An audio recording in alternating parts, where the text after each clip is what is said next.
Extraño juego navideño de Riddle. Cuando por la muerte de un pariente lejano yo, John Lester, heredé la finca de Martindale, no podía haber encontrado en toda Inglaterra una pareja más feliz que mi única hermana Claire y yo. No éramos tan hipócritas como para fingir pesadumbre por la pérdida de nuestro pariente, por Lester, un hombre a quien nunca habíamos visto, del cual sabíamos más bien poco, y ese poco era desfavorable, y que jamás nos había echado una mano. En resumidas cuentas, era para nosotros un desconocido tan grande como el entonces primer ministro, el emperador de Rusia o cualquier otro ser humano alejado por completo de nuestro mundo por demás humilde. No cabe la menor duda de que su pérdida supuso nuestra ganancia. Su muerte representaba para nosotros no una triste despedida de un ser muy querido y sumamente honrado, sino el acceso a tierras, casas, consideración, riquezas, para mí, John Lester, de Martindale. Y antaño, John Lester, artista. No es que Martindale fuera una heredad que valiese mucho como propiedad rural. No podía decirse, ni empeñándose en ser corteses, que los Lestes habían heredado esa finca de vez en cuando durante unos cuantos centenares de años y fuesen prudentes. En lo que se refiere a su posterioridad, apenas fueron justos, sin duda alguna, pues se deshicieron de feudos y granjas con derechos comunes y derechos de patronato, que de una manera al mismo tiempo tan señorial y tan poco metódica, que Martindale acabó en manos de Jeremy Lester, el último propietario residente, convertida en poco más que un puntito en el mapa de Bedfordshire. Existía un misterio acerca de este Jeremy Lester. Nadie sabría decir qué había sido de él.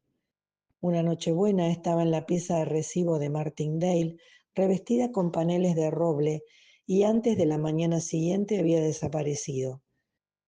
Y no volvió a aparecer más en persona. Por la noche, un tal Mr. Warley, gran amigo y compañero inseparable de Jeremy, había estado jugando a las cartas con él hasta después de que dieran las 12. Acto seguido se despidió de su anfitrión y se marchó a su casa a caballo, aprovechando el claro de luna. Después de eso nadie, hasta donde se pudo comprobar, volvió a ver con vida a Jeremy Lester.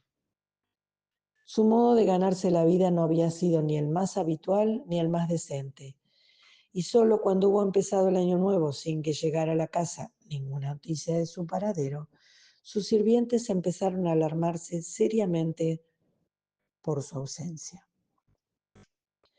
Entonces se pusieron en marcha investigaciones sobre él, investigaciones cada vez más apremiantes según pasaban las semanas y los meses, sin que se obtuviera la menor pista acerca de su paradero.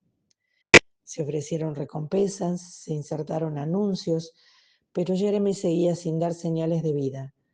Así que con el paso del tiempo, su legítimo heredero, Paul Lester, tomó posesión de la casa y se dispuso a pasar los meses de verano en Martindale con su rica esposa y sus 4 hijos de un primer marido. Paul Lester era abogado, un abogado demasiado ocupado, y todos imaginaban que le encantaría dejar la abogacía e instalarse en Martindale, donde el dinero de su mujer y la fortuna que él había amasado no podían dejar de ofrecerle una buena reputación incluso entre las familias vecinas. Y quizá fue esa su intención cuando fue a Bedfordshire. Sin embargo, si así fue, rápidamente cambió de opinión, pues con la nieve de enero regresó a Londres, alquiló el terreno que rodeaba la propiedad, cerró la casa solariega, puso un guarda y no volvió a preocuparse más de su sede ancestral.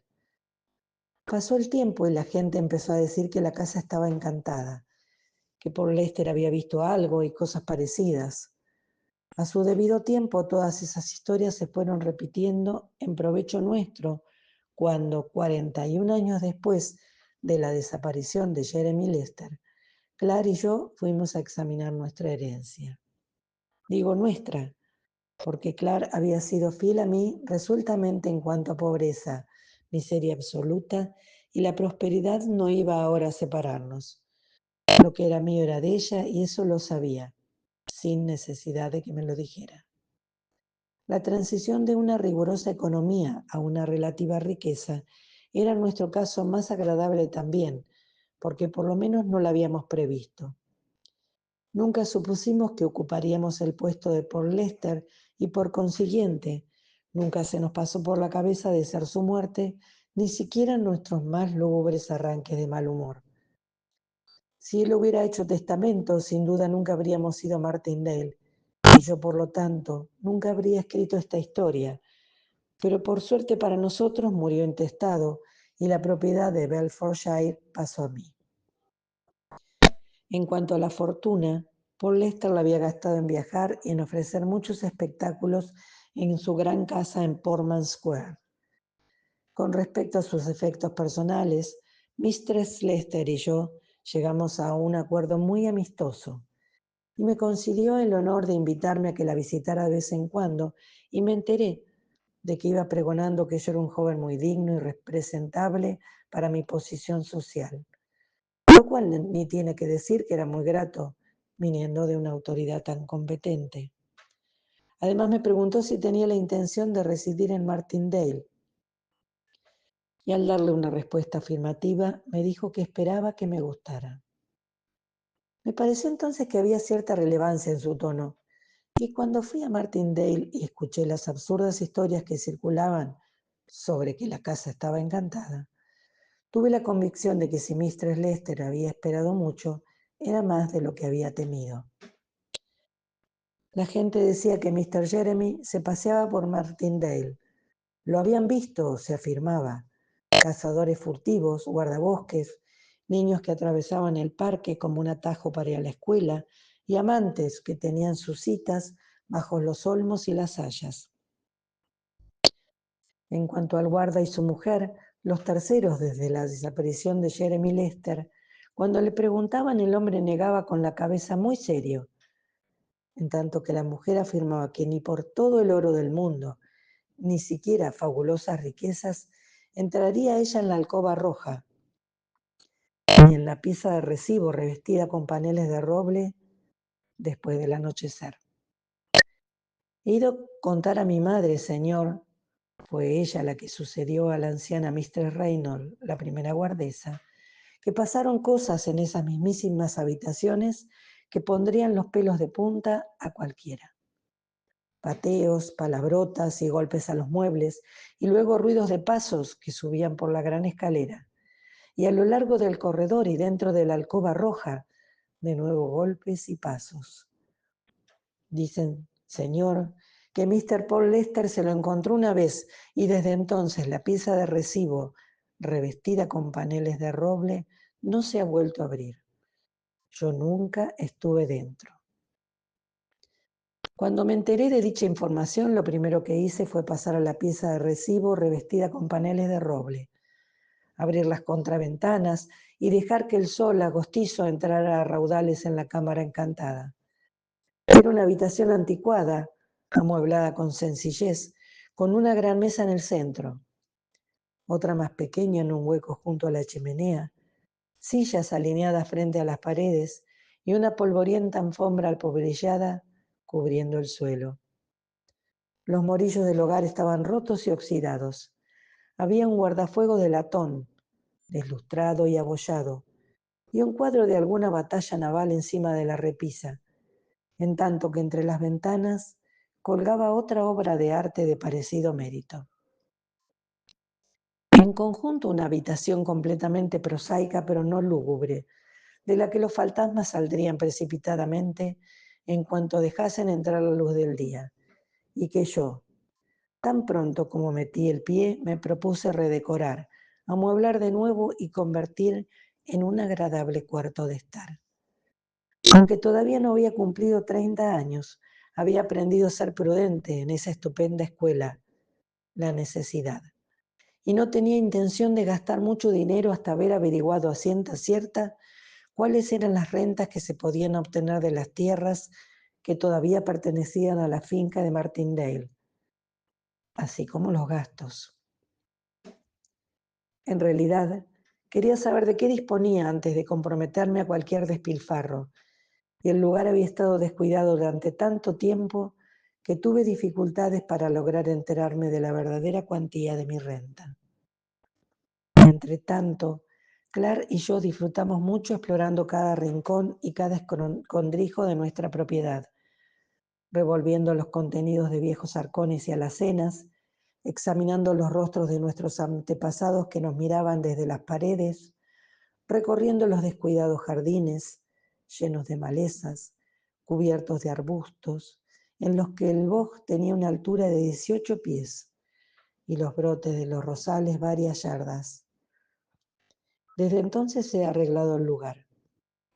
Ya no hay hierba en los senderos ni zarzas rastreras en el terreno.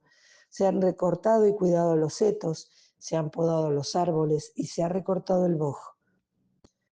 Pero ahora digo a menudo que a pesar de todas mis mejoras, o más bien como resultado de ellas, Martindale no parece ni la mitad de vistosa como parecía en su prístino estado de pistorequismo salvaje.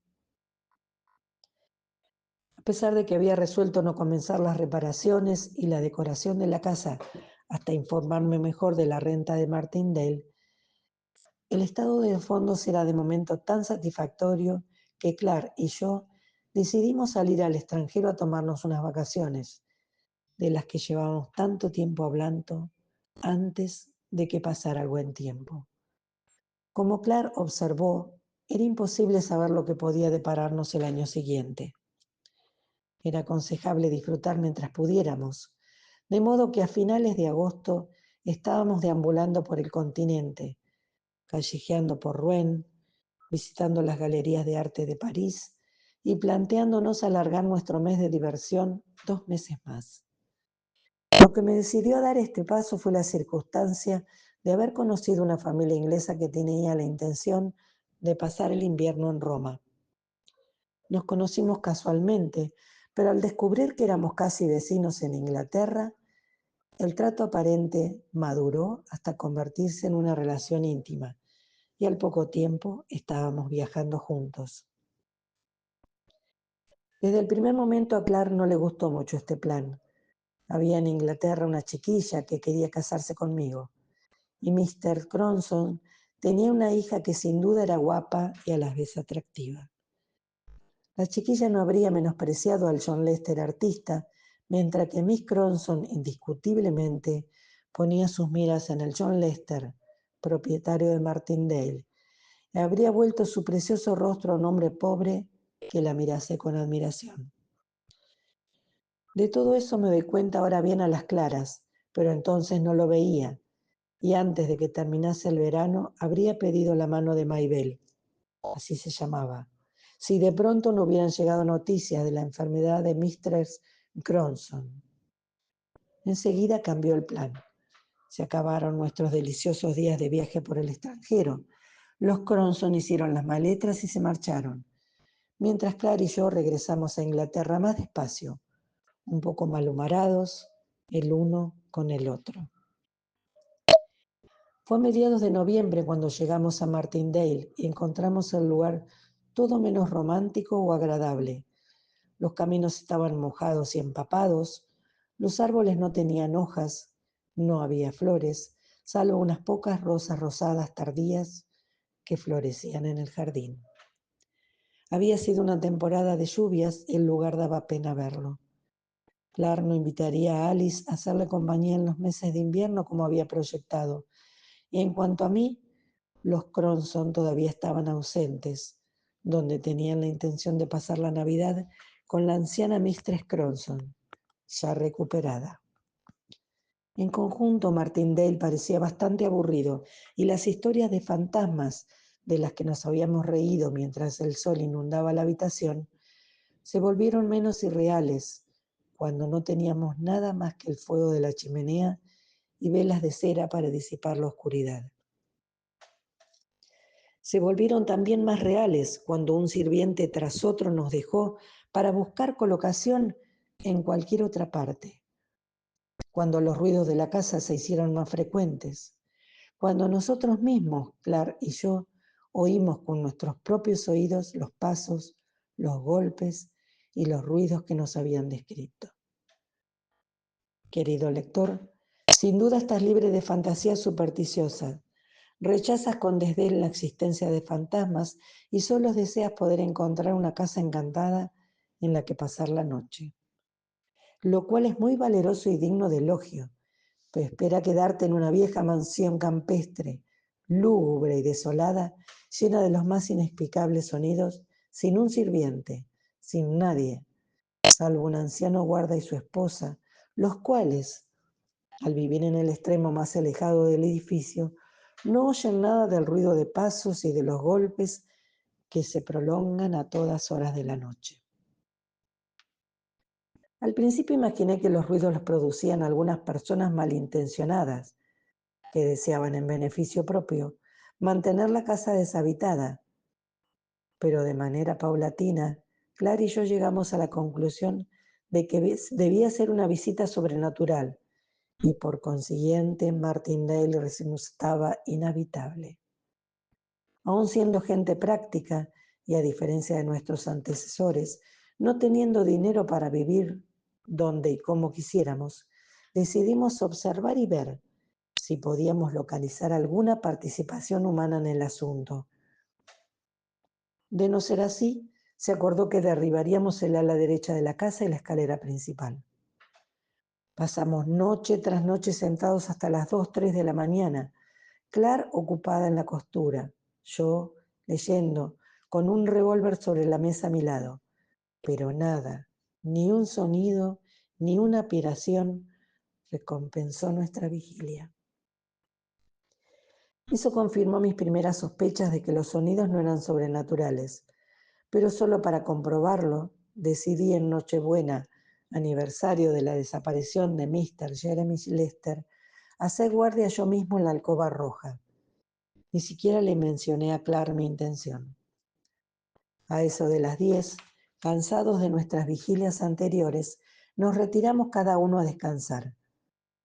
Con cierta ostentación, quizás, cerré ruidosamente la puerta de mi habitación, y cuando la abrí media hora después, ningún ratón podría haber seguido su camino por el corredor con mayor silencio y cautela que yo. Completamente a oscuras me senté en la alcoba roja. Durante más de una hora más me valdría haber estado en mi tumba, porque no pude ver nada en la habitación. Pero al final de ese tiempo salió la luna y arrojó luces extrañas sobre el piso y sobre la pared de la cámara encantada. Hasta entonces yo había hecho guardia frente a la ventana. En adelante me cambié de sitio a un rincón cerca de la puerta, donde las pesadas colgaduras de la cama y un armario antiguo me protegían de ser observado. Aún así me senté, pero ningún sonido rompió el silencio. Estaba aburrido por las muchas noches de vigilia y cansado de mi vigilia solitaria. Por fin me dormí hasta que me desperté al oír que la puerta se abría silenciosamente. John, dijo mi hermana en susurro. John, ¿estás aquí? Sí, Clark. ¿Pero qué haces levantada a estas horas? Ven abajo. Están en la pieza de recibo revestida con paneles de roble. No necesité ninguna explicación sobre a quién se refería, sino que bajé sigilosamente las escaleras detrás de ella, cuya mano levantada me advertía de la necesidad de guardar silencio y ser cauto. Delante de la puerta de la pieza de recibo, revestida con paneles de roble, se detuvo y ambos pasamos. En la habitación que dejamos oscura la noche anterior y un vivo fuego de leña ardía en el hogar. Encima de la repisa de la chimenea hay velas encendidas. La mesita la habían retirado de su rincón habitual y dos hombres, sentados a su lado, jugaban al cribbage. Pudimos ver el rostro del jugador más joven. Era un hombre de unos 25 años, un hombre que había vivido dura e inicuamente, que había derrochado su fortuna y su salud, y que en vida había sido Jeremy Lester. Me sería difícil seguir, como supe esto, cómo al instante identifiqué las facciones del jugador con las del hombre que había desaparecido 41 años atrás. Esa misma noche, hacía 41 años. Iba vestido con un traje de una época pasada, Llevaba el cabello empolvado y volantes de encaje en las muñecas. Parecía alguien que al regresar a casa de una gran fiesta se hubiera sentado a jugar a las cartas con un amigo íntimo. Un anillo brillaba en el dedo meñique y un valioso diamante lanzaba destellos en la pecera de la camisa. Llevaba hebillas de diamantes en los zapatos y, según la moda de su tiempo, vestía calzones cortos y medias de seda que realzaban de manera ventajosa la forma de una pierna y un tobillo extraordinariamente perfectos. Estaba sentado frente a la puerta, pero ni una sola vez levantó sus ojos hacia ella. Parecía concentrar su atención en los naipes. Durante un rato hubo un silencio total en la habitación, roto únicamente por el monótono recuento del juego. Nos quedamos en la puerta, conteniendo la respiración, aterrorizados y, sin embargo, fascinados por la escena que se representaba ante nosotros. Las cenizas caían despacio sobre el hogar, como la nieve. Podíamos oír el crujido de los naipes cuando los repartían y caían sobre la mesa. Oímos cómo contaban: 15, un punto, 15, 2 puntos, y así sucesivamente. Pero no se dijeron nada más hasta que por fin el jugador, cuyo rostro no podíamos ver, exclamó: «Gané, la partida es mía». Entonces su oponente cogió los naipes, los acomodó en la mano negligentemente, los juntó y arrojó todo el mazo al rostro de su invitado, exclamando: «¡Tramposo, mentiroso!». Hubo bullicio y confusión, sillas arrojadas por los aires, enérgico manoteo y tal ruido de voces enfadadas confundiéndose que no pudimos enterarnos de una sola frase pronunciada. De repente, sin embargo, Jeremy Lester salió a grandes zancadas de la habitación con tanta prisa que casi nos tocó al pasar a nuestro lado. Salió de la habitación y subió la escalera con pasos pesados hasta la habitación roja, desde donde descendió a los pocos minutos con un par de estoques bajo el brazo. Cuando volvió a entrar en la habitación, nos pareció que le dio a elegir arma al otro hombre. Luego abrió de golpe la ventana y, después de ceder ceremoniosamente el paso a su oponente para que pasara primero, salió al aire de la noche, y Clark y yo le seguimos. Atravesamos el jardín y pasamos por un sendero estrecho y sinuoso hasta una parcela de césped liso, resguardada del norte por una plantación de abetos jóvenes. Era una noche despejada, bañada por la luna para entonces, y pudimos ver claramente a Jeremy Lester midiendo el terreno. «Cuando digas 3», dijo el hombre que todavía nos daba la espalda. Habían echado a suertes el terreno y la suerte le había sido desfavorable a Mr. Lester. Permaneció así, dándole de lleno los rayos de la luna, y nunca más quisiera ver a un tipo más apuesto. 1, empezó el otro. 2, y antes de que nuestro pariente tuviera la menor sospecha de la intención de su rival, lo tenía encima, y su estoque atravesó el pecho de Jeremy Lester. Al ver esa cobarde traición, Clark gritó en voz alta. Al instante desaparecieron los combatientes. Una nube oscureció la luna y nos encontramos de pie a la sombra de la plantación de abetos, temblando de frío y terror. Pero por fin supimos que había sido del difunto propietario de Martindale, que había caído en una pelea no justa, sino asesinado fraudulentamente por un falso amigo. Cuando me desperté, ya avanzada la mañana de Navidad, iba a ver un mundo blanco, a contemplar el suelo, los árboles y los arbustos, todos cargados y cubiertos de nieve. Había nieve por todas partes, tanta nieve como nadie podría recordar que hubiera caído en 41 años. Fue exactamente en una Navidad como esta, cuando desapareció Mr. Jeremy, observó el viejo sacristán a mi hermana, que había insistido en llevarme a la fuerza a la iglesia a pesar de la nieve, y después de lo cual se desmayó, y la llevaron a la sacristía, en la que hice una confesión completa al párroco de todo lo que habíamos visto la noche anterior. Al principio, aquel digno individuo estaba bastante dispuesto a tratar el asunto a la ligera, pero cuando 15 días más tarde la nieve se derritió y la plantación de abetos llegó a ser examinada, Confesó que podría haber más cosas en el cielo y la tierra de las que su limitada filosofía había soñado. En un pequeño claro de la plantación se encontró el cuerpo de Jeremy Lester. Lo supimos por el anillo, las hebillas de diamantes y el brillante alfiler de corbata. Y Mr. Cronson, que en su calidad de magistrado vino a inspeccionar estas reliquias, estaba visiblemente perturbado por mi narración. Por favor, Mr. Lester, ¿vio en su sueño el rostro del caballero, el oponente de su pariente? No, le respondí. Estaba sentado y todo el tiempo nos dio la espalda. No hay nada más, desde luego, que pueda hacerse en este asunto, observó Mr. Cronson. Nada, le respondí. Y allí sin duda habría terminado el asunto.